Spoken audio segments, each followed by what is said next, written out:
It's the internet. You're busy. Let's do this. I'm Jeff Grubb. I write at GamesBeat.com. I do GrubbSnax here on Giant Bomb. I run the Summer Game Mess. A whole bunch of stuff. We're going to talk about news in video games this week. Turns out there is something that happened this week.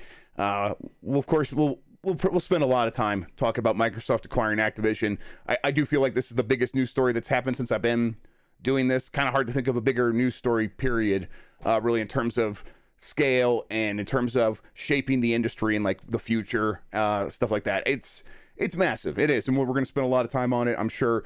It's kind of the bulk of what I've brought, but I'm also sure a lot of questions will be about that as well, which, speaking of, if you want to ask a question, hit that ask a question button at the top of the page. It is a good way to interact with the show and get your thoughts in, and we can discuss them. That's what the show's all about. So we'll get to that here in a moment. Let's go ahead and talk a little bit about the news, though. At this point, everyone knows, feels like it is broken out into the mainstream. So like your mama probably called you and said, hey, what's up with this Microsoft acquiring this Activision? She's like, am I going to have to get an Xbox to play my Call of Duties? I know your mama's very worried about that. It was a $68.7 billion acquisition, something along those lines. It's $95 a share, considerably more than what the company's currently worth, of course. Kind of a tiny bit more than it was worth maybe right before a lot of the scandals were breaking with the investigation by the state of California into the toxic work environment at Activision and Blizzard. But this is a company that was previously hovering around this range pretty regularly and kind of looking to break into like $100 a share, trying to break through that barrier. So why did they sell? Well, that's what we're going to talk about. I wrote a story yesterday explaining that Activision was looking to sell and they approached Microsoft. That is, there's a lot of sides to every story, but I think that is the right way to frame what happened here. Now, it's important to remember everyone's always talking to everybody, and there's people probably at Microsoft that were looking at the possibility of buying Activision for a really long time. So if you're Bobby Kotick, you could probably easily say, no, they brought an offer to me. But I think the reality is that Activision, even before their scandals, were looking to sell. They were unsure about their future. And we'll talk about why. Like there's a lot to consider there, but it's also something I think if you've been paying attention to games, you know the story. You already really know what happened here, but I will tell you that you're right. We'll get into it. So, Activision approached Microsoft. Microsoft basically was like, okay, let's really think about it this time. And then they probably did bring a deal to Kotick and take it from there. So how did we get here? What happened? Like why, how did we ever get into a situation where an Activision is willing to sell at this price and willing to like take their money and leave? This is something that it is 15 years in the making. This is something that's like at least that long, probably like a little bit longer, but definitely like in the last decade and a half, Activision has chosen a business model, a production model, a profit and loss model that looked at only their most profitable games as successes, and everything else was a failure. And this is something I think if you look at the way they've operated, this. This is what I mean when I say you kind of know what happened here. So they found something that would work, and they would drive it into the ground. They did that repeatedly with Tony Hawk, Guitar Hero, Skylanders. They're still driving Call of Duty into the ground, but it's working. It's standing up to it. Everything else, though, kind of got forgotten. So what happened there? Why would they do that? Why would they just sort of focus on fewer and fewer games? Well, internally, when they're deciding what to work on, they have like profit and loss sheets that they're looking at, and they have ideas of what these games are going to make. And if a game doesn't reach a certain threshold, well, like a certain profitability threshold, they just cut it off. And they did that repeatedly until all they were left with was Call of Duty. This is stuff that I've surmised through a bunch of different conversations. I've heard on background, some stuff I can't talk about, some specifics I can't talk about. But in general, this is the story of what happened here. Now, I just hit my swear button. Now, like, what does this do internally? What it does is it makes things kind of a nightmare to work at Activision. Like, there's obviously a lot of hostility towards minorities and women, but even if you were a straight white dude at this company, it's not like working at Activision and Blizzard was this rosy thing where like you are skating by. It was actually still pretty terrible, because think about it. If you are working on a game and you need it to be, and like you're like, oh, it could be successful for what it is. It could reach its niche. It could succeed on its own terms. And then above you, everyone's like, well, Call of Duty's doing this. You need to do that as well. Suddenly now you have to like come up with a bunch of different ways that this game is going to reach those thresholds. Basically, you need to lie to other people that you work with and convince other people that this thing that they know is probably not going to do those numbers is going to do those numbers. And so it creates a lot of mistrust. It creates a lot of internal competition. It's people trying to curry favor to like win over their side of the argument, say this game that we're working on is going to do that. And then the game comes out, does not meet those goals, and who's to blame? Well, the people at the top that are forcing these unrealistic standards on, like an unrealistic profitability margins onto these games, they're not going to take the blame. So it's going to roll down to everybody else, and it just becomes a nightmare. And this is like all of the sort of toxicity that you hear about at Activision. I think it stems from this culture. And now, you know, this is something that was still working. Like, this has been around for a decade and a half. And it's like at a certain point, like, you know, I heard about this, you know, 8 years ago or something like that. And then also on top of that, it's like just looking at them, you could tell from the outside it was unsustainable, right?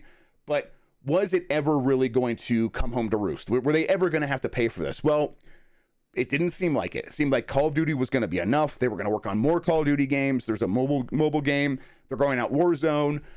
Blizzard is kind of hitting on all cylinders, and then all of a sudden a pandemic happens. The labor market tightens up enough that now Activision cannot get enough talent to kind of keep the profitable games going, and they don't have anything else in the pipelines. Blizzard games are getting delayed, and their future looked really grim. Like if you're looking ahead of like where they're going to be, they've had some record-setting revenue years through the pandemic. As we come out of the pandemic, whenever that happens, I know it's going to be different around the world. No one's really come out of the pandemic yet, but just bear with me. We like in terms of like full lockdown pandemic to sort of this weird awkward transition from pandemic to endemic, whatever that's going to look like. The revenues are going to come down just naturally because less people are going to have more options for spending their entertainment budget. And then on top of that, they are not going to have games like Diablo 4 anytime soon. They're not going to have Overwatch 2 anytime soon.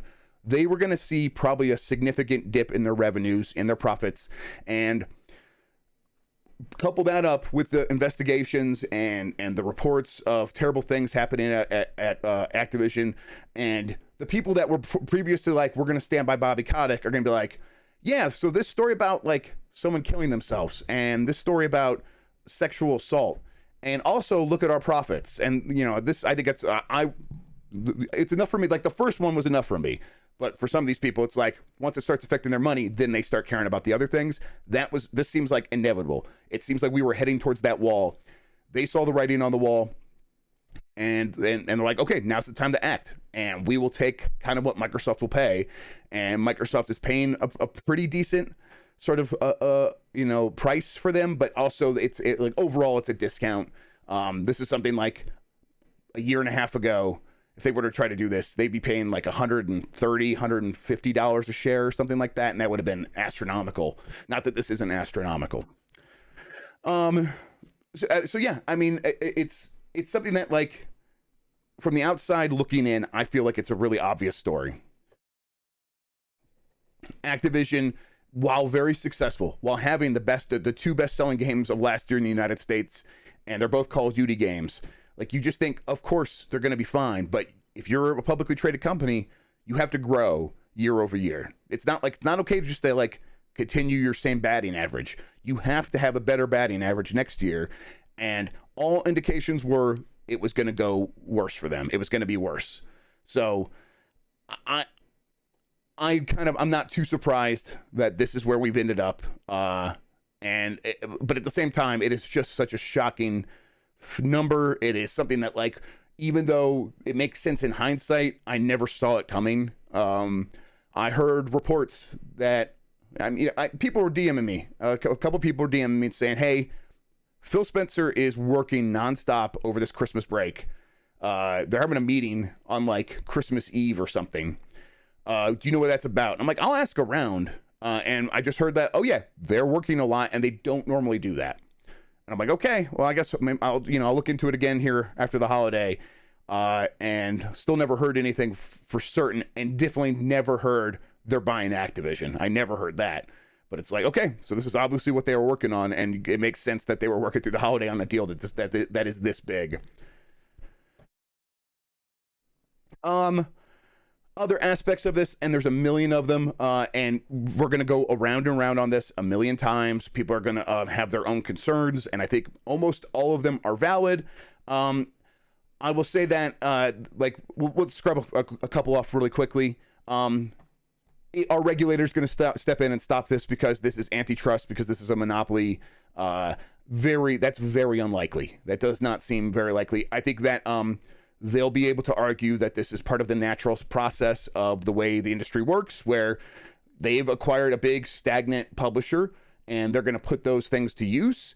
And if you look beyond this acquisition, like what is the health of the industry? Are there still a ton of games being made? Well, it turns out there's more games being made now than ever before.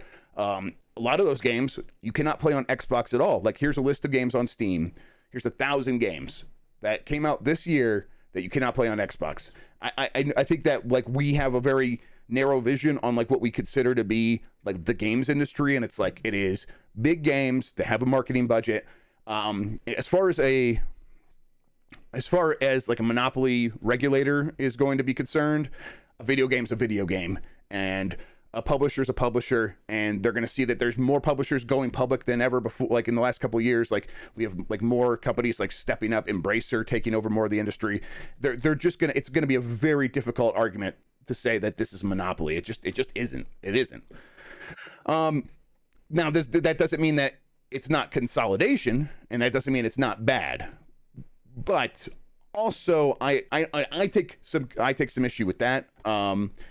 I think that this it is consolidation, but also I think it is better than, I think an Activision under Microsoft is better than what we have now. I think that obviously what we have now isn't working. I think that bringing it under Microsoft is fine, and then I think that the video game industry is going to be just as innovative, and that innovation is very unlikely to come from Microsoft, but it'll come from a million other places, likely on Steam or on mobile or something like that. And Activision going under Microsoft won't change that. That stuff will continue just fine. And I think Gersman said on Giant Bomb, and I really agree with this, that the people that are going along with this merger, with this acquisition from Activision, a lot of them are probably going to leave in a couple years, if not sooner, start their own studios with the goal of one day being acquired by something like Microsoft, because they know Microsoft's out there spending money and encourages investment. So it is part of the natural process of how this stuff works. And I think that it's not like the best process. And if you're an indie studio, you could find yourself on the outside looking in and saying, how do we get some of that Game Pass money? Because that's the only way people play games. Maybe that does happen. I'm skeptical of that happening, just looking at Steam and Steam's continued success. Excuse me. But I also think that, a lot of these studios are going to be just fine. They'll find a way to succeed. And the real threat, if you're an indie studio, is not Activision going to Microsoft. The real threat is that there are more games being released every year than ever before, and you have a million other indie games you have to compete with. And that has nothing to do with consolidation and everything to do with democratization of tools. So, and we're not trying to stop that, and we shouldn't be. So it's a mess. And I would prefer a system where not everyone had to rely on consumer sentiment and consumer sort of momentum, where if we do all get into the mindset of, I'm just going to subscribe to a thing and that's the only way I'm ever going to spend any money on games, I would love to see more public investment from the government. And other countries do that. I would love to see the United States do that. I think that would be incredible. I'm all for that. I think trying to shape or sort of whip the public or the market, the private markets, into a certain sort of behavior mindset of we need to spread some of this money around. That top-down approach would never work, or at least I don't think it would work. And I'd much rather just take tax dollars and give it to like smaller developers and find a process to do that. That's my opinion. How is the rest of the industry reacting to this? I've done some asking around and trying to get like preliminary sort of finger in the air, like normal. Just say, let's take the temperature. How's everyone doing? And my guess was going to be that they'd be like, wow, that's messed up, but all right, whatever, back to work. I don't know the details of like what the conversations are. I've heard from some people low on the totem pole in a few places that they know that all of their bosses have been in meetings nonstop and they seem panicked. They seem freaked the fuck out. They don't know what to do. And I'm not privy to those conversations at all yet. I am looking into it. I'm trying to find out more. But I think that if we sort of put ourselves in their shoes, we could sort of figure this out a little bit. Like if you are Take-Two or Ubisoft or EA, what are you worried about here? Well, obviously, like you're worried that Game Pass is going to turn into that big sort of gatekeeper. And if you don't go along with Microsoft, then you're going to get left out. And that kind of lets Microsoft dictate the terms of what the agreements are going to be. And the consumers are just going to be like, yeah, we want everything to be in Game Pass. So you're going to struggle to sell your own subscription. Your game, like the value of your games might start to trend down. These are the things that these companies are worried about. And I honestly think that this is part of Microsoft's strategy. They're trying to box out companies and box them in. They're trying to box them out of having their own their own independent subscriptions. And they're trying to box them in that if you do have a subscription, bring it into Game Pass, and that's where it should exist, because we'll give you some money. We'll give you some money for it, and people aren't going to want to subscribe to it if it's by itself. And if you're EA with EA Play right now, which is in Game Pass, and you try to move from Game Pass outside of Game Pass, and try to say, hey, we're not doing this deal anymore, you're going to look really bad, and you're going to look like not a great value, especially compared to a Game Pass that has Call of Duty and the next Elder Scrolls and Avowed and Perfect Dark and Starfield and Halo and all these other things. And so they're really worried that Microsoft is taking a super aggressive approach to completely control the future of game subscriptions, which is going to be another pillar alongside purchasing games, alongside, whatever. Like, this is going to be a major pillar of how this business works. Like, that's inevitable. And it seems like Microsoft is intent on controlling it. Now, makes a lot of sense from Microsoft's perspective. You look at their history, they came in late to consoles, they kind of made that work. They came in late to mobile, they didn't make that work. They didn't even try with VR, and it's like, okay, they maybe dodged a bullet there, but they missed out on Twitch. They did not make that work when they tried to do Mixer. They've come in late to a lot of things and have either had to buy their way in later and still failed with something like Mixer, or buy something and have it like sort of falter because there were other competitors, like something like Skype. So they want to do this huge and big and right now because they think that they can own this. Everyone involved agrees that they see a huge chance for game services to be massive in the future, and they think all of the money they invest now will pay them back tenfold 10, 15, 20 years from now. They're playing a super long game, and obviously you're investing $68.7 billion, excuse me. Obviously they're here for the long game. I want to finish this up pretty soon because I know a lot of the questions are about this topic, and we're going to get to them soon, and I don't want to just drone on and on about the same thing, some things that I'm sure you've heard in other places at this point. I'll just say, like, what does Sony do? It's a big question. And what about exclusivity? I don't know. I go back and forth. Call of Duty is big. I think that you spend this money because you want to apply pressure to people who play games and the people who own platforms. And Call of Duty is the biggest pressure point they've acquired so far, where they can say, hey, you're not going to change your behavior because you're a human and your brain runs on 15 watts of power and you just do the things you're used to because that's the easiest, and it's the shortcut to joy. We get that. But if you actually like Call of Duty all that much, I need you to come over here and play on our system. Like, and that would be enough pressure, I think, to move the needle with a lot of people. The other side of that is it might be enough to pressure Sony into opening up the possibility of having Game Pass on PlayStation 5. And I know that there's a lot to consider there. The deal would probably be pretty complicated.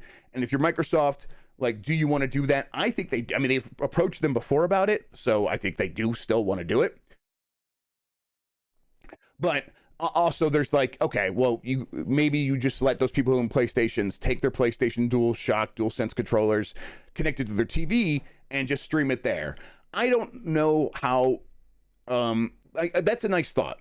But I mean, again, people's brains run on 15 watts of power. I think a lot of people who own PlayStations would probably just never do that. That most people would just be like, oh, I'm used to playing games on my PlayStation. If those games were here, I would buy them or I would subscribe to this service, but I'm not going to go stream them from the cloud on my TV. Like, maybe down the line, but in the near future, I think most people are just probably not going to do that. So I still think Microsoft is very interested in getting Game Pass on PlayStation and would probably agree to a sweetheart deal for Sony. Let Sony have some pretty good terms there just to like get the foot in the door. And then on Sony's side, I struggle to see the downside. They would get a cut of subscriptions more than likely. And then, the people, yeah, they have their own services, but like you would still have to get PS Plus to play Call of Duty online, right? So you can't just subscribe to Game Pass on PlayStation and not subscribe to PS Plus if you're a Call of Duty player. So, and you don't want, like, Call of Duty is a huge reason people subscribe to PS Plus. So you're going to take a hit on those numbers more than likely. I just don't see the downside, but other than stubbornness and maybe some weird concerns about, oh, this is going to lose us money in some other way, I just don't really see how all that much. Okay.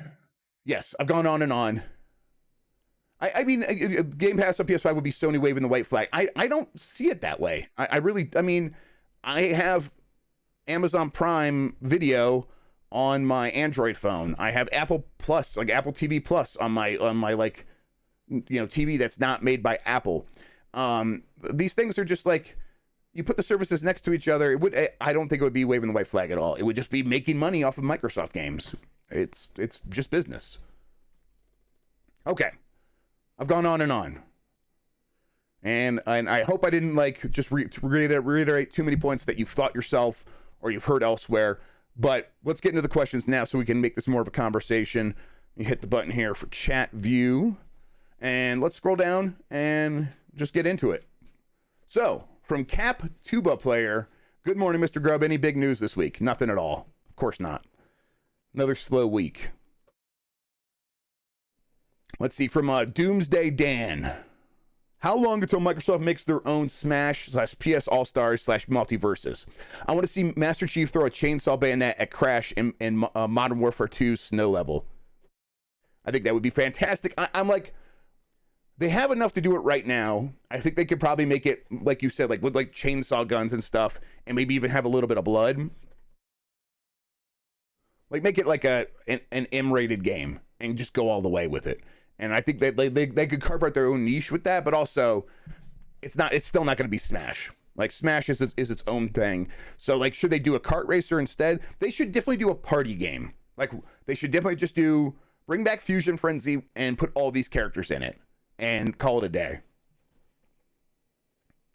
From Kane Highwind 09, considering Bethesda games started hitting Game Pass like 2 months after that news, when do you think we'll start seeing Activision Blizz games on there? There's a lot of give and take there where, yeah, obviously they should be slightly more friendly in their conversations going forward. Microsoft cannot command them to do anything yet. And they'd have to be very careful about that stuff so as not to violate any SEC rules. But I would still say I would expect some movement there.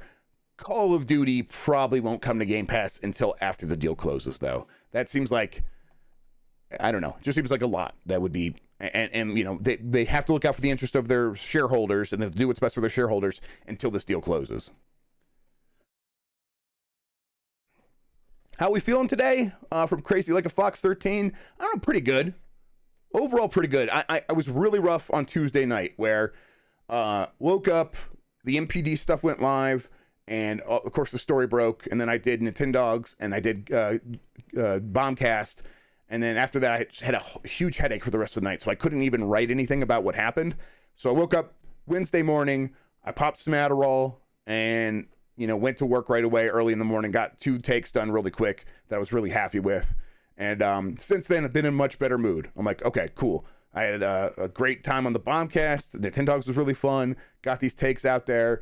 People were responding to them. I've had people reach out who are, that are working at Activision, have previously worked at Activision, reach out and say, the way that you framed it is the most accurate way we've seen it portrayed so far of what happened here. And so it was like really nice to hear that. So we're kind of like flying by on that so far.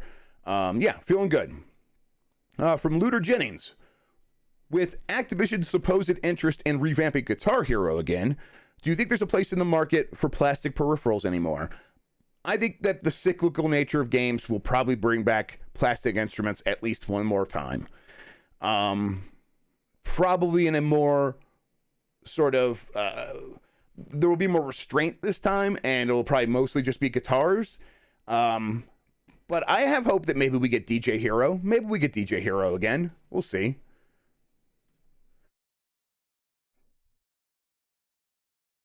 From Poundkeeper, will Ranking of Fighters return to active production on Giant Bomb?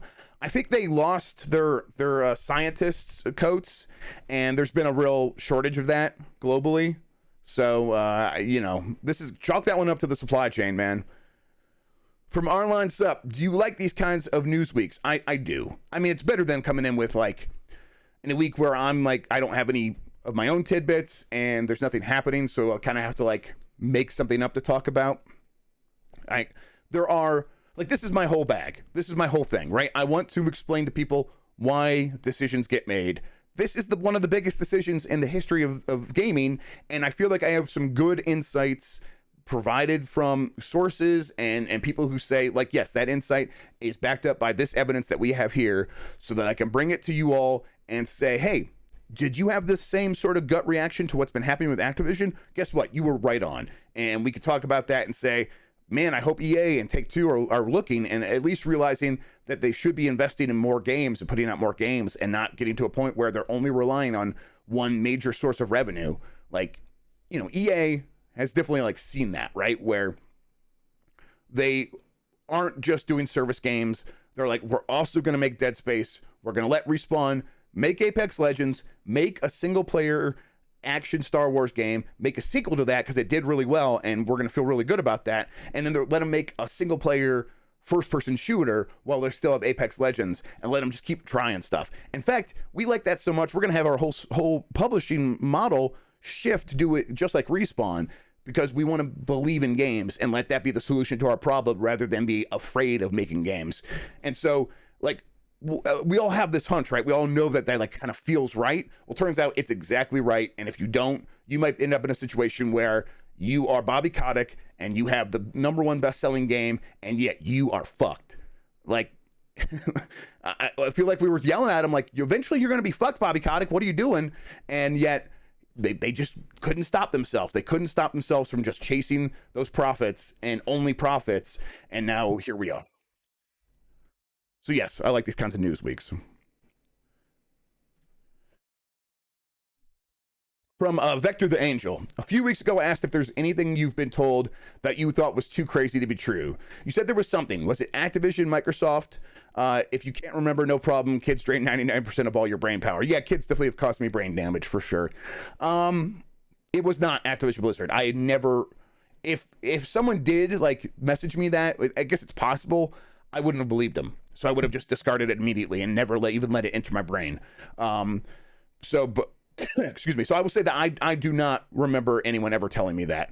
The thing that I've mentioned, I believe that I do think it might be out there now, and I want to point people to it. It's Nick on Xbox Era on, I think, not maybe if it wasn't this past week, maybe it was the week before. I don't know. Go to that for the details. I'll just say it. But this is from him, not from me. So if this happens, let him get the credit. It's a Mario Muso game.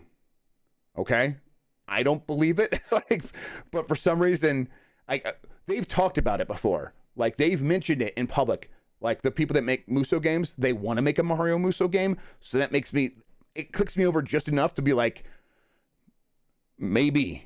So go watch that. So like, when you guys, like, when people are going to take this and go make a news story, go take what he said on Xbox Era and not what I'm saying here. So the credit it goes where it's due.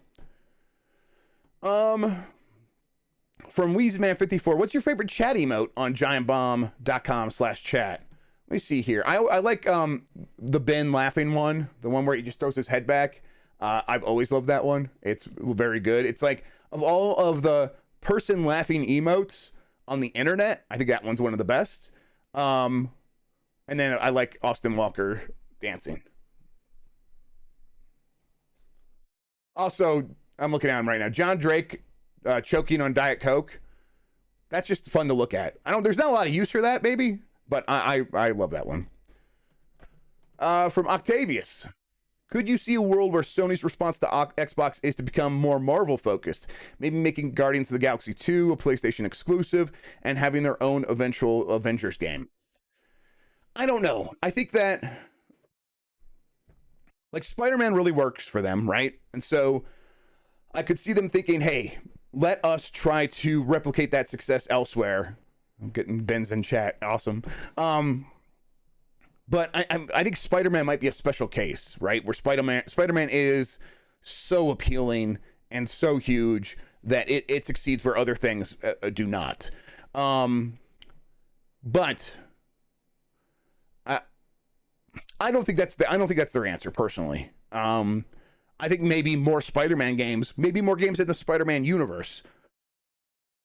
I think instead of doing Guardians of the Galaxy 2 or an Avengers game, you do a Spider-Verse game, and you make one that's like maybe slightly more family kid friendly, and make it kind of based on the Miles Morales in Spider-Verse or something like that. And then you do one on Spider-Man 2099 or whatever it is, or something like that. I don't know. Take those characters and just go hog wild, and then bring them together into a big Avengers style game that is just actually a Spider-Verse game where all those characters are in the same game. I would say, like, go out, like, you already have deals with Tobey Maguire and Andrew Garfield, and bring them into a game. Like, continue their stories, but in a game. I say, if their answer here is anything along those lines, it's way more Spider-Man and not necessarily like even Wolverine. I think Wolverine might work. I think Wolverine might also not be nearly as successful as Spider-Man, but we'll see. From Vetterelli.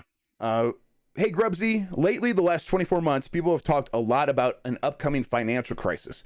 So I was wondering, how did the video game industry make it through the 2008 financial crisis? Sorry for the bummer question. No problem. This is something I've thought about kind of constantly since 2008. So the video games continue to sell because what happens is kind of what happened. It was a smaller version of what happened during the pandemic, where video games, relative to a lot of other things, are slightly more affordable. Their price per hour of entertainment, like the value proposition, seems better. So people were like playing more games, and so you would get a quote from someone like Bobby Kotick saying that video gaming is recession proof. Now that's not accurate. Video games were not recession proof. They were recession resistant. That is true.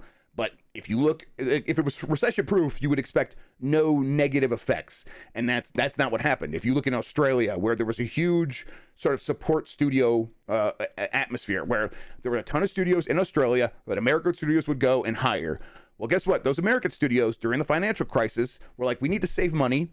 We need to be more tactical about like where we're spending money. Stop hiring people in Australia. Let's either do this ourselves or go to a cheaper country and hire out work there. So the Australian development scene got decimated during the 2008 financial crisis. And there's stories like that. There's pockets of that all over the place. Also, if you look at what was happening in gaming from 2008 through 2009, we got phones, smartphones, and app stores. And what were the games that sort of won out over time? It was free to play games. And if that wasn't just happening on mobile, at the same time, we were getting League of Legends, and League of Legends was becoming more popular. Free to play. This is when free to play really took off. And I think people were looking to get the most entertainment for the least amount of upfront dollars. And, obviously League of Legends would have succeeded no matter what. I do think it was serendipitous to a point that the game was coming along as people were like losing money, losing homes, and were looking for ways to like entertain themselves, to like really throw themselves into something without having to spend a lot of money. And sort of the rest is history there. And, at the same time, the coverage of gaming changed a lot then. That's when all the magazines like finally sort of shuttered up, for the most part, in the United States at least. It's when, ad revenue really took a dive, so there were fewer websites and people were trying to figure out how to make money with all this stuff. And we're still trying to answer a lot of those questions, but it was definitely exasperated then. But overall, like, people learned then that people were still going to turn to games, and you just need to be like willing to go where they are and sort of meet them halfway and try new business models, and you could still sort of survive. And then the pandemic was sort of like very similar, but with completely opposite sort of incentives, where like people had money that they weren't spending on going to the movies, weren't spending going to the bar, and they were using all of that money on video games. And so video games just had like a windfall, and it was kind of a weird situation. From the Unseen Shadow, have you gotten any interview requests from mainstream media about this? And not that I've noticed. Occasionally, like, I'll get requests from like NPR or something. But no, not that I've seen. Maybe I missed it in my email or something, but I've been so busy, it's like maybe I probably wouldn't have had time for it anyhow. From Hammond of Texas. So, Mr. Snacks, here's a question probably everyone wants to know the answer to. Is Bobby Kotick finally out at Activision Blizzard King? I think so. I think that I believe the report that he is intending to leave as soon as the deal closes. The deal is supposed to close by the end of Microsoft's fiscal year, which is June 2023. I would expect it maybe to close a little bit sooner than that, but not too much sooner than that. And yeah, he's not going to want to report to anybody. Like, he's the asshole that everyone thinks he is. And he's not going to want to go work for Phil Spencer. And Phil Spencer's not going to want him to work for him. This, like, part of this deal was always him leaving. Like, that was always understood. But, Cuban Missile Crisis, like 6 months later, they took the bombs out of Cuba. They agreed to that at the time that they were making the deal. But they wanted to allow Russia to save face. So they decommission those 6 months later. It's a similar thing where it's like, yeah, he's there till this stuff changes over, and they do need a CEO, and they kind of like, it doesn't make a lot of sense to like do an upheaval of all that stuff if he is going to leave when this is all over. Like, this is a solved problem now. You don't need to pretend like it's not a solved problem, but also you can like let him pretend that he's exiting gracefully. We all know that it's like he's a failure. Like this stuff, like he could not figure out what to do going forward, and he could not create a work environment that people actually wanted to work in. But he's going to pretend that he is exiting, like, and he's going to get a big payday, so he could really easily pretend like he's coming out a winner. Because at that threshold, at that echelon of society, you always come out a winner. Like, you always get paid. You win, you get paid. You fail, you get paid. It's a messed up system, and I would love to do something about it. If anyone has any ideas, perhaps a guillotine. Sorry, getting worked up. But perhaps a guillotine. Mock Bucket 62. For Giant Bomb's Game of the Year, it's got to be a two-man race between 12 Minutes and Balan Wonderworld, right? I mean, that's what I see. I think that's... We'll do Giant Bomb's Game of the Year forecast right now here, everybody. Two favorites coming out of the race early. 12 Minutes and Balan Wonderworld. Man, what a couple of games there. I know Gerstmann played a lot of Balan Wonderworld. I don't know if he played any 12 Minutes. I know other people did, though, and hated it. So, yeah, I hope those games get their due. I'll say that much. I'm excited. That's a Game of the Year stuff is starting Wednesday. I'm sure everybody knows, but starting Wednesday of next week. I'm excited to tune in for that. Because I was like, this week, I'm like, oh, yeah, there's going to be a ton of great podcasts to listen to about what happened. And it's like, on Tuesday night, as I'm trying to recover, I'm like, oh man, I can't listen to the podcast. I was on that. So I'm like, all right, I'll listen to the Game of the Year stuff next week. Very excited about that. From Undertow, does the Microsoft deal destroy the chances for a union for the Activision Blizzard employees? Thank you, by the way. Yeah, Undertow, thank you for sending in your question. We talked about this a little bit on the Bombcast. I think Jess's take that that a lot of people who were maybe like resistant or sort of like happy with the way things were, that were maybe convinced recently that things needed to be changed and a union was the only way to do that, can now take a wait and see approach, and that's just human nature. But I still think that it doesn't destroy the chances. They could still try to make this happen, and Microsoft would have to, I believe Microsoft would have to recognize it. I think that they would still get legal protection, but it seems more unlikely now than it did before this deal, is how I would put it.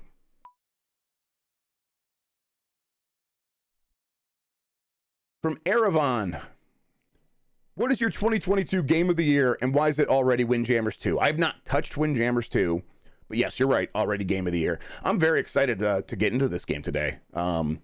Is it on Switch? Because I would love to like practice on the Switch and just play a ton on the Switch so that when it's time to like really go. And I wonder if there's like a lot of unlockables in the game. I bet there are. So I'll probably want to min-max on like one platform. I don't know. I'm fine with playing the game like across multiple platforms and earning stuff multiple times if I really like it. So we'll see. But I will be spending some time with this game today. I can't wait. From Homer for Hire, 247 or 24/7. Hey Grubb, do you think COD will stay yearly after the acquisition is complete? That's a tough one. I know everyone is like ready for it to not be annual anymore. Here's my prediction for this right now is, how does like Microsoft thread the needle of taking Call of Duty away from PlayStation users without alienating all those users? I think what they do is they take the deal closes, probably 2023 Call of Duty still launches that year and is probably still multi-platform. Probably, I think, maybe. But then after that, they're like, okay, we're taking at least a year off. Here's how we're really going to go hog wild on Warzone. We're going to focus like a ton of effort on Warzone, and Warzone will be everywhere. Get into Warzone. This is great. Everyone can play together. We are not taking this away ever. It's going to be great. This is Call of Duty right now. While we're taking a year off from this mainline Call of Duty, here is Call of Duty. And then after at least a year off, they come back, they hype up the return of real Call of Duty. Here it is. And it's also only coming to Xbox, and now Sony, like maybe now's the time to put Game Pass onto PlayStation. I think that's when they turn up the heat on trying to like pressure Sony into doing that. And then I think after that, like from there on out, after they take 1 year off, they could take a year off from there on out and make it like every 18 months, every 2 years sort of franchise. Now, I think that might also has the potential of alienating Call of Duty fans, which is why you really super duper have to focus on Warzone and make Warzone the best it could possibly be, so that those fans can be like, okay, well, at least we're getting a ton of new stuff in a Call of Duty game that I still really like playing. And it's a tough needle to thread. I don't envy them having to figure all this stuff out, but whatever. They have billions of dollars to spend on stuff. Like, I do envy them, honestly. So yeah.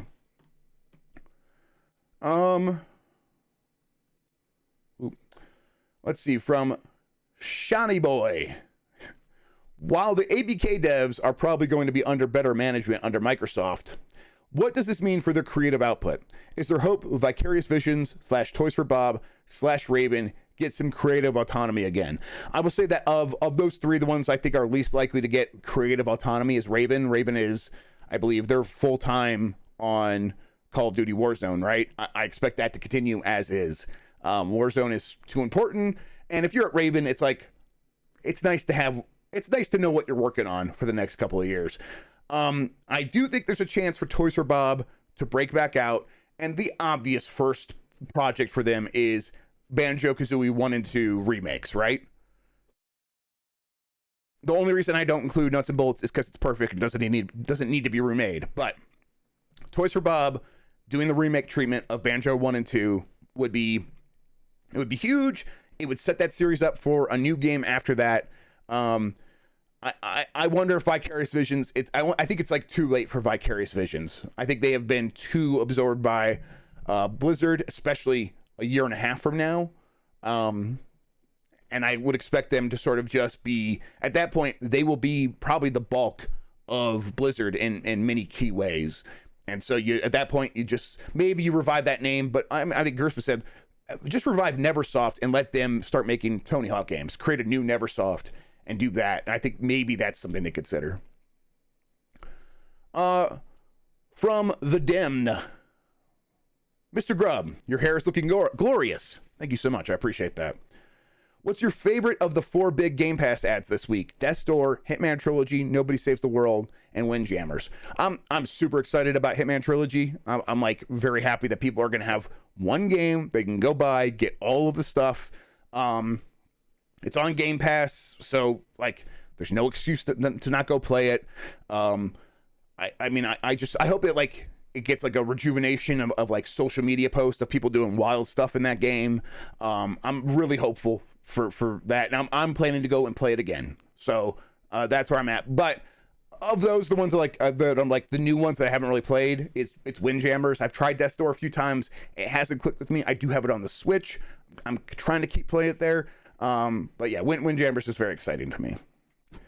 From Blackheart Vinyl, why is the deal expected to take so much longer to close than the Bethesda deal? Just because of the cost? I think they're giving themselves a little bit extra time because they think they probably have some expectations that some regulators in Europe or something will be like, we're going to pay extra close attention to this one because it's getting a lot of attention. But I don't think, like, the way it was phrased, a lot of people said it's going to close June 2023. That's not how I saw it, like, written out when it was like an answer from like Bobby Kotick or whatever. It was by June 2023, by the end of Microsoft's next fiscal year. Now that gives them more time, and they might take that time. But my expectation would be like by March. I wouldn't be surprised if by March this thing is closed. From Dio Game, this is a very good question that I started thinking about this morning, and so I haven't looked into it yet. Do you know when the Sony Activision deal for COD is set to expire? I think it might be this upcoming one, but maybe not. I'm like, I'd have to go back and like do some math and figure this out. But that's a very good point because they have the co-marketing deal, which means they need something to co-market, right? So if the deal is through like 2025, how do you go back on that deal while also making Call of Duty exclusive? This is a very interesting wrinkle. And Sony, I think, even spoke to that effect this morning, where they're like, you know, we expect them to maintain their deals like they did with other sort of acquisitions, and so we're not too worried about it. And maybe that's what they mean, that they're pretty confident they have this deal at least for the next couple of years, which would give them even longer to figure out what to do in its absence. From Red Horse Spirit, positivity time. What is your most selfish hope for something great that comes out of the Activision Blizzard acquisition?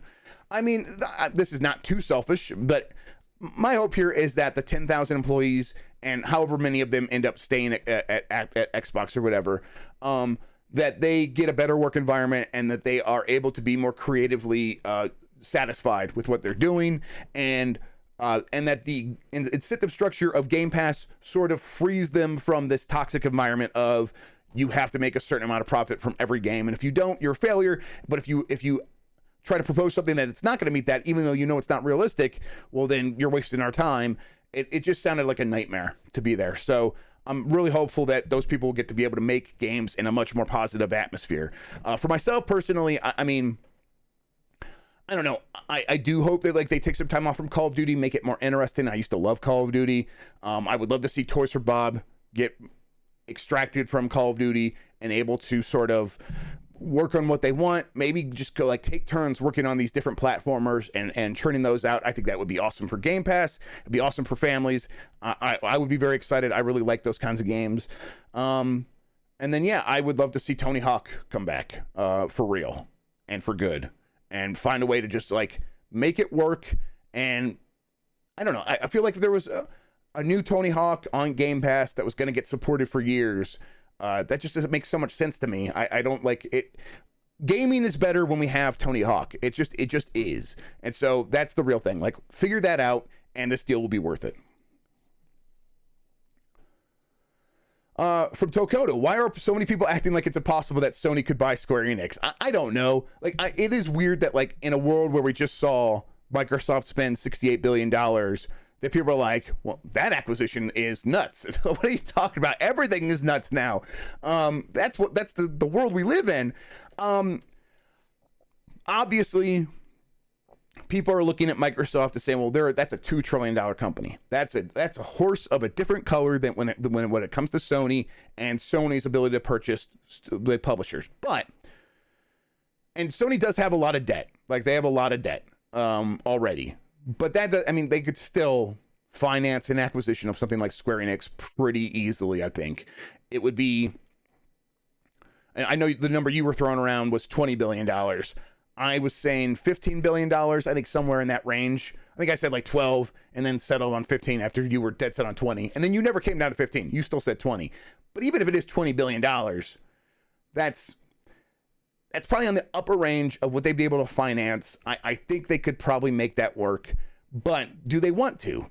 Like, they get a lot of that milk for free, right? Remember, like, they are already getting Final Fantasy exclusively. And Final Fantasy 14 is on PlayStation, but not on Xbox, right? I think that's the case. So at a certain point, like, okay, so yeah, they're already getting a lot of the advantages of having these games exclusively. Maybe they just actually want those revenues and want those IPs, and maybe they think they could do a better job of it than what Square Enix is doing with it, and that's reasonable to say. I don't know. It would make some sense. But to answer your question, I don't know why people think it's impossible. It's not impossible, not in any way. And really, if that's the way Sony wants to go, if Sony doesn't want to sort of like embrace, like just kind of like throw away this competition, say, listen, let's find a way to work together with Microsoft instead of trying to like destroy Microsoft, which is the path I think they probably should go. If they do try to go tit for tat and they try to get into an acquisition Cold War, Square Enix is the one that makes the most sense, because they do have super successful games that are already associated with PlayStation, and they have a lot of IPs that are sort of like sitting on the sideline that Sony could use. I just don't know if that's going to be enough, really. From Tim Onius, favorite Mega Man game. I like Mega Man 2, I think. Mega Man 3 is pretty good. I was never super into the Mega Man games. People say Mega Man X is like so awesome for the Super Nintendo, and I would go play it, and it never clicked for me. So I'm not sure what I see there that like, oh, like this, yeah, it's more Mega Man. I know I'm wrong about that, but that's just the impression I get from playing for like an hour at a time. But yeah, so Mega Man Soccer is my real answer. From X, put name here X. Is Microsoft spending $70 billion on acquisition just to distract us from not having announced 1 versus 100 yet? I think so. I think you cracked it here. I think 1 versus 100 is probably something that does get announced relatively soon. I guess I wouldn't be surprised if they announced it at E3 and they're like, our first episode of 1 versus 100 will be tonight. Like after like all the E3. Whenever I say E3, it's in quotes, whatever that looks like. Well, their summertime big announcement thing, their Xbox showcase. Like, the first episode is tonight, and it's a special one that's themed around video games or whatever, themed about our video game announcements or whatever. Join us for a chance to win codes and stuff. It's going to be a huge thing. We're going to have celebrity guest appearances and stuff like that. I wouldn't be surprised if they did something like that. But I expect that probably to come this year. From LX Predator, can you discuss what ABK might have in development? Yeah, I mean, it's basically the stuff that we know about for the most part. Now, I know Microsoft said they've seen their pipeline, but, and they're like very excited about what they have coming. I don't know. To me, that's a nice way of saying like, right, we know Diablo's going to be a big deal, and we know that Overwatch 2 could be a big deal, and we can help with that. And they've got more Call of Duties coming. I know beyond that, like they don't have much, like not anytime soon, and not in any way where it's like, oh, that stuff couldn't fall apart. So for the most part, it's the stuff that we know. From X Kushner, do you really think the acquisitions will lead to Microsoft opening up the IP vaults? That seems too pro-consumer. Plus, we haven't seen that with Bethesda. Isn't anti-consumer behavior a more likely effect of consolidation? For example, Game Pass price hikes, etc. I mean, they're doing this because they're trying to compete, right? This is like a move that indicates that they're trying very hard to compete. And it's like pro-consumer moves of like trying to sell you more video games. Is that pro-consumer or is that just business? I mean, I don't see them of like opening up the IP vaults. I don't see that as pro-consumer or anti-consumer. That's just leveraging the IP value that you have to increase your revenue, to increase your profits. And really, like, you know, consolidation, like, is it going to lead to like less competition? To me, this does not indicate that, because again, they're doing this because they have huge ambitions, and they're really competing against not just PlayStation, but against like all these other things that could take attention for your time. So they have to make it an appealing product. They still have to do that. Now, that doesn't mean they'll never raise the price of Game Pass. They absolutely will. But it's not going to be one-to-one the way it works with Netflix. Netflix has regularly raised their price over time, and now what I think it's like $20 a month for like the highest tier or something like that. Microsoft could get to $20 a month eventually, yes.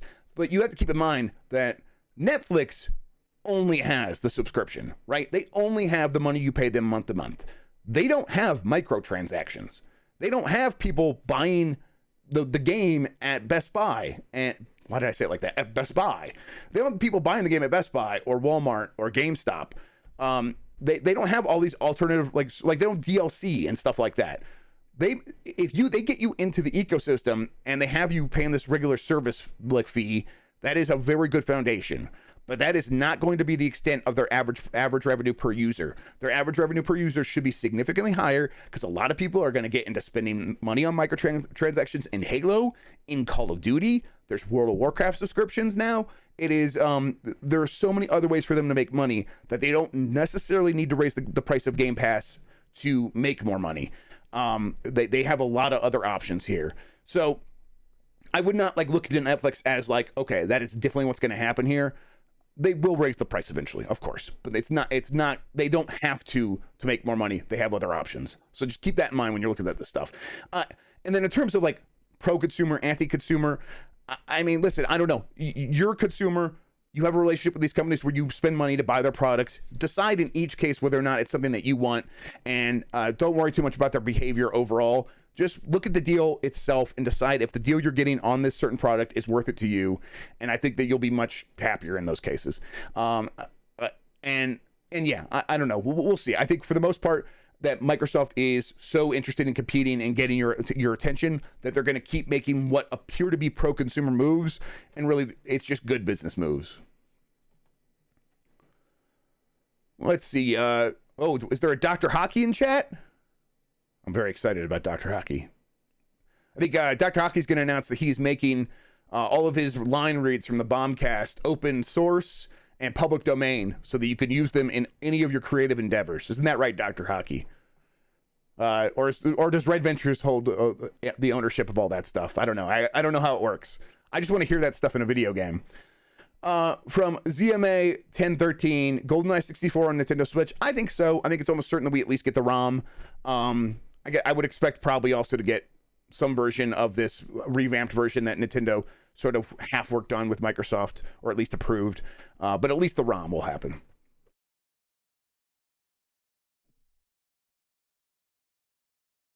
All right. Let's see. From Paradillis. Do you think Microsoft will try to push Game Pass more in South America? So far, Sony has been dominant just by sheer force of its exclusive titles. Yeah. I think so. I think a big part of that is always, the sheer force of its exclusive titles. There's a lot of red tape and tariffs that you have to deal with in South America. I believe that PlayStation has got around some of that by having some production done in South America. I could be wrong about that. And so it probably hasn't been worth it to Microsoft up to this point, because it's like, even if we were to like open up a factory in one of these countries to get around the tariff, we're still not going to sell enough to sort of justify that. But maybe that changes as you get Call of Duty, as you get some of these other things. Maybe that calculus changes on that. Eventually, they will make a bigger push in every territory. Like, they want to be global, so they'll make a continued push. From R. Wools, you like ska, right? Yeah, I don't seek it out necessarily, but when it's playing, I enjoy it. My favorite band's probably Steely Dan. My favorite album's probably Asia. I don't know. I like Kenna a lot. Kenna's like a early 2000s musician that was supposed to break out, but then didn't. And I was listening to it at that time, and apparently Malcolm Gladwell wrote a story about him in like one of his books or something. And I don't really like Malcolm Gladwell that much, but it's cool to see like, oh, someone else was paying attention to Kenna and explained like what happened to him. So if you, it's Kenna. Go look that up. He's got some great music. From Casual, Dear Senior Snacks, do you have any nice arcade stories / memories to share with us? I don't know, maybe. I think the biggest ones are, I had my bachelor party at a barcade in Columbus, Ohio, and I met some cool people there that are still very cool. Hi, I think he's probably listening. And I've met, and then when I was a kid, I would go to the bar with my grandpa, and he would drink, and there was like a Pac-Man machine, and he would give me money to go play like the Pac-Man machine and stuff like that, and I would love that. That was great. That was fantastic. And then I remember being very impressed by the holographic arcade machine, the Sega one that had like the concave mirror. I think that's how it worked or whatever. I remember being very, very impressed by that, and it being expensive, and I didn't play it all that much, but I remember being impressed by it. And then Virtua Fighter, seeing Virtua Fighter 3, I think the first time, and playing that was very exciting because that game looked incredible in magazines. I do love Say Goodbye to Love. I do love that song. It's a great song. I think that whole album's great though. Really, from beginning to end, it's fantastic. We used to drive around in my minivan, not the minivan I have now, but the minivan I had in high school, and we would hotbox it and listen to that album. So, yeah, just good memories. Overhaul 89. Morning, Jeff. Hope things are well. Scuttlebutt was that Capcom was going to reveal Street Fighter 6 at Capcom Cup in February before the event was canceled. Would they commit to February still, or will it be absorbed into the game mess this summer? Thanks. I think that they would probably shift it around a little bit, I think. I haven't heard, but my gut there would be like, wait until you have something bigger to attach it to maybe at that point. Or at least a reason to bring all the fighters together into one place before you announce it. Because maybe you want to like show them playing it off or something, and you want them in person to do that. I don't know. I would imagine it's going to get delayed a little bit. From Sevward, Grubb, I went to go fill up my roommate's car tires this morning, and every station I went to, someone had ripped the valve stem out. What the hell? Yeah, it's one of the true nightmares with the way everything works. Like, something that's like so important as like having your tires filled, but like you have to rely on these private little gas stations where, you know, their profit margins are so slim. Like, they make money off of selling you Reese's Pieces and not from selling you gas. And so you have to go to these gas stations and just hope that someone there has the wherewithal and the sort of social responsibility to fix this thing that is not really making them all that much money. It's a nightmare. Now, I will say it's gotten better recently than what it has been in the past. God, throughout the 2000s, which is when I got my license late 90s, and through all that time, it's like it never worked when you try to go fill up your gas or fill up the air in your tires at a gas station. They were always broken. Recently, I think these gas stations realize it's sort of like a broken window policy. It's like, if they see something's broken, maybe they'll be less likely to come to our gas station because they had a bad experience. And so I think they've gotten a little bit better, but you are still going to have bad luck like what you've had. And it's a nightmare. I hate it. Like, we should just, as a Giant Bomb community, we should just go and find the best home air compressor and just all go and invest in it right now and not rely on private little gas stations anymore. It's a movement, everybody. We've started a movement. From Jazzy Knight 28. Most people are hoping for the Call of Duty support studios like Raven and Toys for Bob to finally be able to make the games they want to again. But COD seems like it needs a lot of support. If those studios are pulled out, what replaces them? I think the thinking here is fewer Call of Duty games and more different kinds of games. I would not assume that's going to happen, though. Personally, I'm like, you know, the Call of Duty machine is what it is, and maybe at a certain point it just stays that way. I would not personally assume that we are actually going to get fewer Call of Duties. Well, I do predict maybe that will happen, and maybe they have some plans for that. I think it's just as likely that the Call of Duty machine just keeps operating the way it is, and those studios continue making Call of Duty for the most part. Because, you know, that's one of the main reasons you make this acquisition. Obviously, King is huge, and having World of Warcraft is huge and all this stuff, obviously. Call of Duty is equally just as huge, and so you probably don't mess that up too much. I don't know. We'll have to see is basically what I'm saying. The unseen shadow. What percentage of employee elimination would you expect from the completion of the merger? Obviously, Microsoft doesn't need to double up on most of the positions like publishing administration. But how many of the 10,000 people are now redundant? I'm not sure. I would say probably a good quarter. It's kind of frightening when you put it like that. I think that maybe Microsoft might try to be very conscious of this and say we're not trying to eliminate positions and trying to keep as many people on as possible, and they could withstand it for a couple of years, right? And like slowly let people filter out. I will say though that the good news is if a lot of people working there now leave in the next year to go find a job elsewhere, they'll get hired instantly. Like, companies need everyone in video games across the board, from publishing, administration, development, across the board. They need help.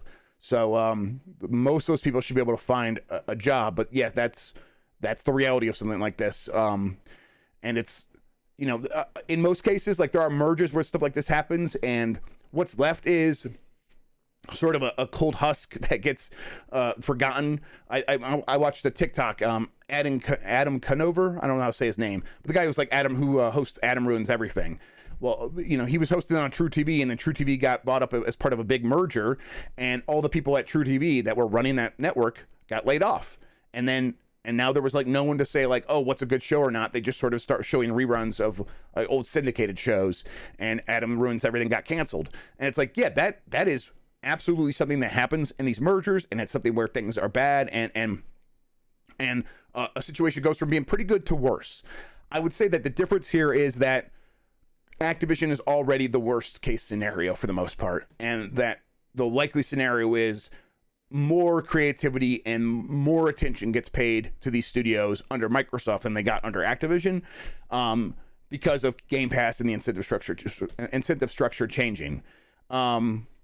But that doesn't mean that they need all of those publishing employees, and so it's like there are still going to be eliminations, and that's sort of unavoidable.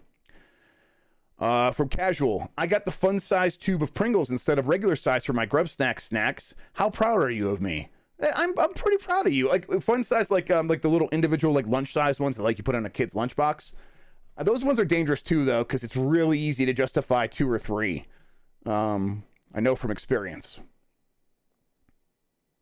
All right, we've been going for an hour and 8 minutes. We're gonna go for a little bit longer. I'm gonna answer a few more of these. I'm gonna jump to the top though, so if you want to re-ask your question, please do so now. Let's see. From Z Crits, hey Jeff G. I don't have any fun questions today because I feel meh. So what makes you happy? What cheers you up?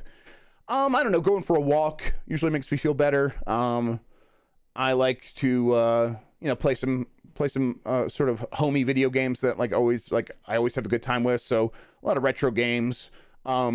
Setting up like my library of emulated games or whatever on my computer is something that makes me happy. And then messing around with the filters and stuff in RetroArch and in all those emulators where you can like make an old game on a new screen look like it's on a CRT or look like it's going through your VCR or whatever. Mess around with that stuff makes me pretty happy. I don't know. Well, there's a lot of stuff. I mean, honestly, hanging out with my family, hanging out with my kids, that stuff is like, yeah. That's why I feel guilty when I'm not doing that. I'm playing games away from them. That's because I'm like, I'll just hang out with them. That'll make me happy. So, yeah. What's the likelihood of classic ABK games going to Game Pass to test the waters for what IPs to resurrect from Taltos? I mean, they're going to put a lot of stuff on Game Pass, and I would imagine that a big part of that will be, hey, look, if something pops off there, maybe we should bring it back. But I think they're going to give, like, a lot of it's going to come down to the capacity of the developers. But I think they will try to look at bringing back a lot of stuff that Activision never would have brought back. So even like beyond trying to justify it by saying, oh, it popped off on Game Pass. It's like, no, let's choose a vision for this and execute on it. I think they want to give like they want variety is so important to Game Pass. They want to have something for everybody, and they want to have a lot of something for everybody. So if someone has a good idea for an old IP, I bet they'll hear it out. All right, I'm jumping to the top. Let's see, from Christian from Argentina, who is my friend. I almost said it on the Bombcast, Christian, but I didn't. When do you think we are going to start seeing ABK games on Game Pass? I only care about Game Pass. The entire Hitman trilogy is on Game Pass, by the way. And then he put the Will Smith come face on here. So there's that. I bet we start seeing some more soon in like the next few months. Not anywhere near the whole library, but probably like in the first week after the deal closes, many of those games will be there for sure. Like every Call of Duty game that's ever been on an Xbox will be on Game Pass, like that next day probably. Like that stuff's ready to go right now, so it wouldn't be a lot of work. From G Vallo, have you heard anything that lines up with the GameIndustry.biz prediction that the Switch Pro is dead and the next Nintendo Switch will be out in 2024? Yeah, that's basically kind of how it sounds like to me. So, the thing is, I think that the Switch Pro was dead. Kind of having conversations with people, and I think what happened was there was a lot of echo chamber stuff happening where you would kind of like say, okay, a Switch Pro makes sense because Nintendo always does that with their handhelds where they release a more powerful version. They've done that since the Game Boy, and they've never missed one. And then you see the reporting from Bloomberg, and you're like, okay, well, they're reporting it. And you start hearing like, oh, and there's new Switch stuff, and they're testing stuff. And I sneezed. So maybe the stuff I'm hearing about is the Switch Pro. And I never heard that there was going to be a Switch Pro. I always just kind of heard, there was revisions in the work. I heard that. But it was always easy to speculate on the Switch Pro because it just seemed so obvious. But the only concrete stuff we ever heard was like the leaks from the people who were hacking into the system and digging through the code and found references to what turned out to be the Switch OLED and, a new larger screen handheld that had the same resolution and stuff and it had like references to OLED and stuff like that.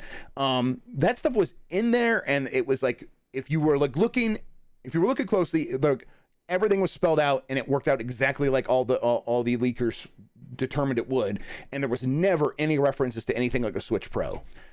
So I think that while they probably were testing stuff out for quite some time, and a Switch Pro was probably in development, and that's probably what Bloomberg was hearing, I don't think it ever really reached the stage of anywhere near what the OLED turned out to be, like a real release. I don't think it was ever anywhere near a real release.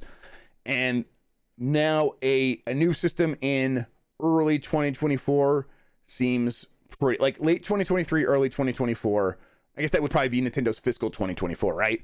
So that sounds right to me at this point. And I think you do a real Switch 2. You work it out with NVIDIA to make sure it's as powerful as it can be while having a great battery life and all that stuff and running really cool. And with the way mobile hardware is going right now, that stuff should all be pretty easy. And yeah, that seems like the right timeline. From Mint Saka, how do game devs feel about game delays? Are they typically relieved, or is it just longer period of crunch? I mean, it's both. Like, they want, they're going to have to crunch even if they release the game because they're going to have to fix all those problems. So it's going to be crunch either way. I think delaying it and feeling like they have a little bit more control over what the game's going to be like when it launches is usually a relief.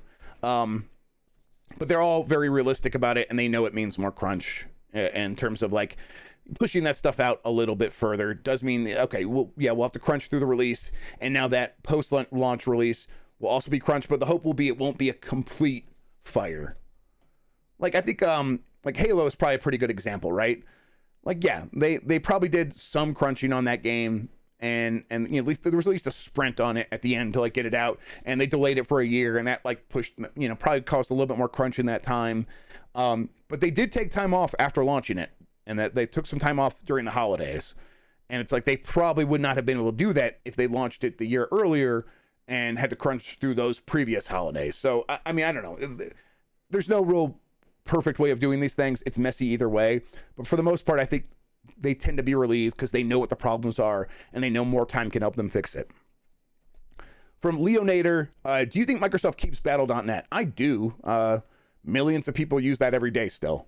And there is a Blizzard fan base, and I wonder if they keep it and then they bring in other games. If they like say, hey, here's a way you can also get the Game Pass, maybe they do that. I don't know. That seems like a chance of alienating fans. Do you just let the Battle.net team sort of take over your PC gaming store efforts and let them sort of take it from there or something, or like integrate them?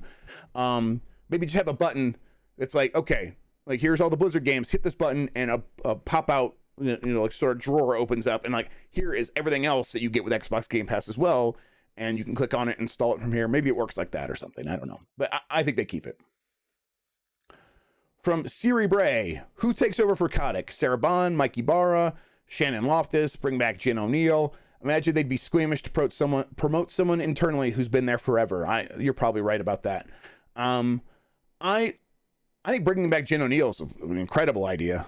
That would make a lot of, like, bring back Jen O'Neill, put her in charge of it. I don't know if she'd necessarily want to come back, but, if you could get her, that would be fantastic. If not, Mike Ibarra is clearly a very good choice. Someone who's familiar with Microsoft, someone who's in charge of Blizzard now. It's probably going to be Mike Ibarra. Feature creep. Any recommendations for a capture device to stream Switch games? Loving the Kio Pro you recommended. Glad it's working out for you. I know some people are having bad luck with the Kio Pro. It's worked really well for me, so it's easy for me to recommend, but definitely look at all possible reviews, so it's not just for me who's had good luck with it. There was like a new one that just got announced. Because if you're just doing the Switch, you could probably use a USB one. I don't know. I have the AverMedia. I like the AverMedia ones. The AverMedia ones are pretty good. So check out like the AverMedia. What's the portable one? AverMedia Live Gamer Portable 2 Plus. I like that one because it's very versatile. You can just use it, connect it to your PC to stream games. But if you ever are in a situation where you like want to take it with you to like put an SD card in and press a button to record gameplay without having a PC, it does that as well, and it's very good for that. And it could do 1080p recording with 4K pass through and stuff like that. And so it's very handy and very versatile and also pretty affordable. And it's USB and stuff like that. If you like, and that's the Switch, because the Switch is like 1080 at most, so you can get away with that. Anything more than that, I would just go with an integrated card. But if you're just talking about Switch, I really recommend the AverMedia ones. Specifically the Live Gamer Portable 2 or whatever it is, but really look at any AverMedia 1080p 61 and I think it'll be good. I like those better than the Elgato ones. The Elgato ones are too finicky for me. Let's see. Raihi, lots of talk about how Sony and to a lesser extent Nintendo respond, but are PC gamers kind of the secret winner of this nightmare capitalism? Yeah, right? I mean, a little bit, I think, because probably what's going to happen here is if Microsoft continues to support Steam, Call of Duty comes back to Steam, and maybe Diablo and stuff start coming to Steam. Maybe World of Warcraft. You can subscribe to World of Warcraft through Steam. Maybe that happens. Probably not. But it definitely gives the sense that, like, okay, they know they need to take care of Blizzard and ensure those games continue to be good and coming out strong to PC. So yeah, and especially if you're on PC Game Pass, like, you're easily the winner here for sure. The Unseen Shadow comes back with, does Call of Duty proper go free to play in 3 to 5 years? And each new game is just a new optional modular content pack for the platform with new guns, maps, modes. Probably not. Not with like Warzone. Like, they have their free to play platform, and that is existing over here. And then that means you could keep this other business model that's worked for 15, almost 20 years now, and not have to abandon that. Like, they have both now, and they're not going to abandon one to do another version of something else they already have. Like, they're just going to do, like, what Activision was doing was already sort of doing a spray shot of, like, every possible iteration of Call of Duty, right? We got Call of Duty releasing annually for a premium price, and you could subscribe or you could spend more money on microtransactions in it, or here's a free-to-play Call of Duty that you can play on your PC and you play on your console, and then here's a free-to-play mobile Call of Duty, and like they were going to probably release like more versions. Like I think they already announced that we're going to release another Call of Duty mobile game and stuff like that. So they were just going to do every possible iteration of this, and that doesn't mean they're going to take away one of those iterations to focus on something else. From Superstring, if a Switch Pro isn't coming, they still have to make a Switch 2 eventually, right? Yes, absolutely. Like Switch 2, I mean, basically the Switch Pro is just morphing into the Switch 2. They're just beefing it up. They'll use a newer iteration of the hardware that they were probably already working on. It'll probably be on Samsung, like 6 nanometer process or something like that, and be very energy efficient and stuff like that. It's like there's a lot of potential here to, like, if they just push it out a little bit further, to get all of the, like, right now all the stuff having with mobile computing hardware is very exciting. Like, that's why the Steam Deck exists. But the Steam Deck is like a first iteration of that. If you wait till 2024, you'll get a lot of the kinks worked out. Nvidia stuff should be even a little bit more powerful. It should be really exciting. The Switch 2 in early 2024 sounds exactly right. Trados DM, sorry if you've already talked about this. I got here late. Is Outer Wilds on Switch dead? It's well past the initial release date, and considering how it runs on other consoles, the Switch port might just be a bridge too far. Have you heard anything? I have not heard anything. For some reason, I thought it was already out, but I'm probably thinking of the not the Outer Wilds. What's the outer one? What's the Outer Worlds? And that did come and was very bad on the Switch. I haven't heard anything. Probably, whenever something like this happens, I always try not to get my hopes up and just assume it's not going to happen. From Winter Reese, I was surprised to see industry folks using market cap as a somewhat of a price tag for companies. I'm surprised by that too. Even going so far as to say Nintendo would be similar priced to ABK. What's up with that? You know, this is something that doesn't happen very often. It's difficult to sort of like figure out how this works, but it is not. You do not just buy companies for their market capitalization, because you are looking at like what they're worth now, and then you have to sort of multiply that by their future growth. And you know, I think a lot of estimations put Bethesda at worth about like $1 billion, $2 billion, and they sold for $8 billion. So like, you got to keep that stuff in mind. Now it's not going to scale exactly like that. In every case, it's going to be different, and that was a private company, so it's different in that case. Yeah, the way it probably would work is you have to mark it up at least 25%, probably more likely 45 to 50% in many cases. Something like Nintendo, still has a lot of potential. Like they haven't really started like their movie sort of venture yet. Their theme park stuff is only just getting off the ground. Their merchandising stuff is like still kind of nascent. Like they could always be doing a lot more. I guess it's not nascent, but it's like still pretty early. Like their merchandising could take off even more. So like there's a lot of other revenue streams for them to like really capitalize on that they've begun to do so. And it's like you couldn't just say market cap and call it a day. Like obviously not, but you couldn't even just add 25% to that. You'd have to do significantly more. Like Square Enix is the one we were talking about earlier. Square Enix market capitalization is like $6 billion, right? Something in that range.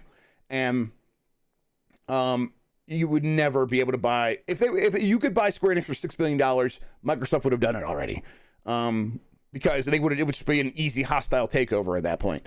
Like the idea is market capitalization is how many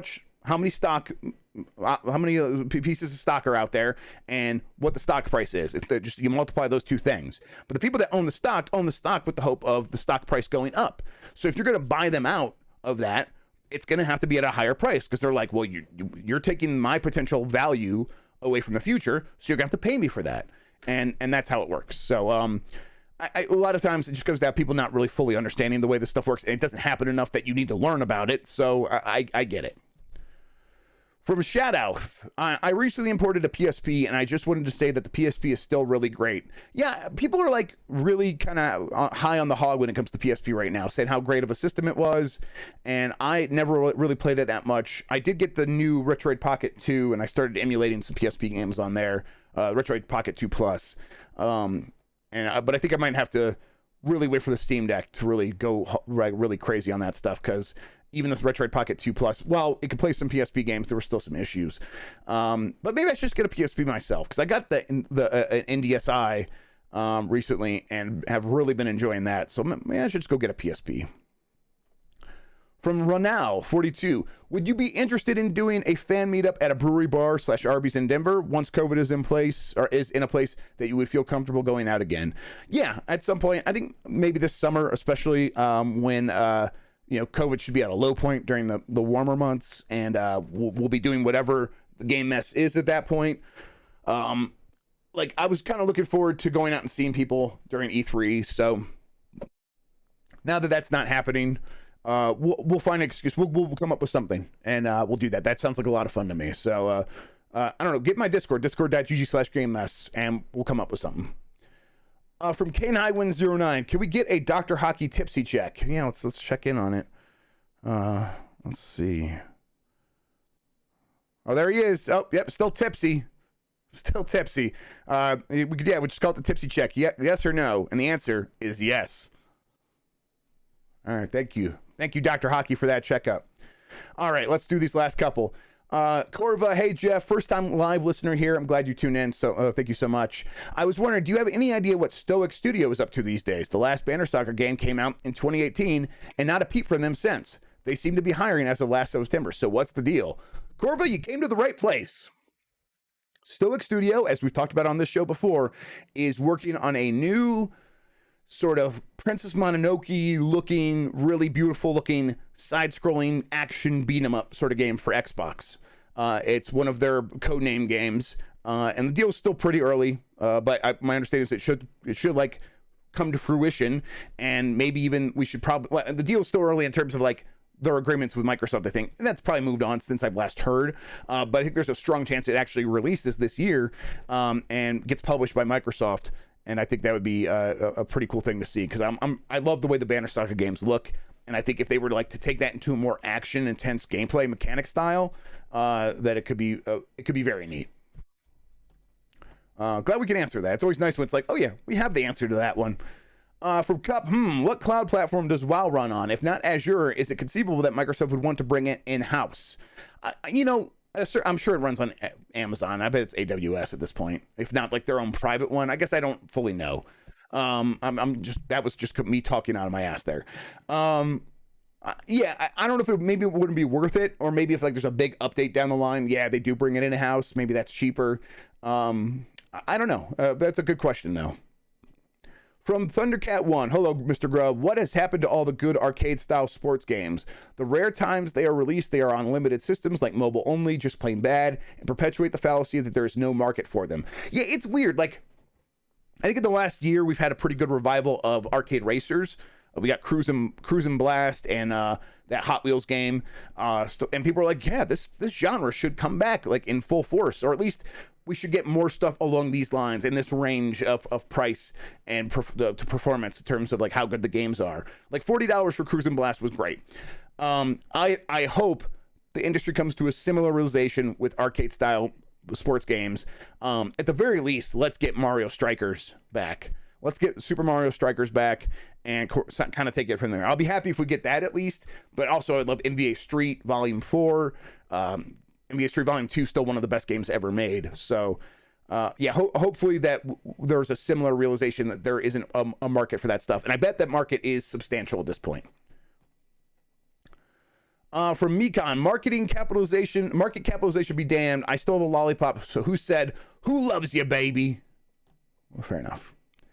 From Effantmon, Mario versus DK check-in. I started it on the DS, and it is very good. I think that it's it does have like a weird graphic style to it. It's like they had the power of the Game Boy Advance, and they could do stuff with it. I think they were like they didn't rein themselves in the right way. So it has sort of, it's almost gaudy looking a little bit, but it's not like pushing me away. It's not like, oh, I can't play this because it looks like this. It's almost like more attractive because it's kind of ugly in a certain way. I think like the Mario or the Donkey Kong game for Game Boy is just sort of timeless and beautiful.